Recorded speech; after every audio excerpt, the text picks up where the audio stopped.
pension and in provident funds in India invest primarily in government securities and public sector debt. However, most of the growth and investment is happening in the private sector.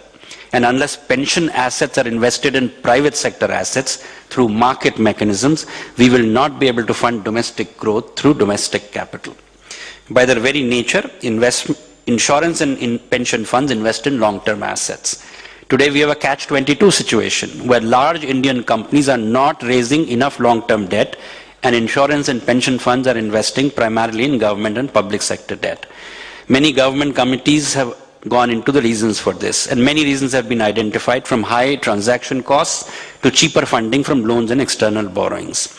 In fact, recently, remarks by RBI Deputy Governor has clearly underscored that a corporate bond market is not going to take off unless we are able to do something about the fiscal deficit. While these factors will be addressed over time, perhaps the most important factor that will drive demand for long-term private sector corporate bonds is the growth of institutions that are willing to invest in these bonds. In other, investor demand from the insurance and pension funds increases. Equally important is the contribution made by pension funds investing in equity markets.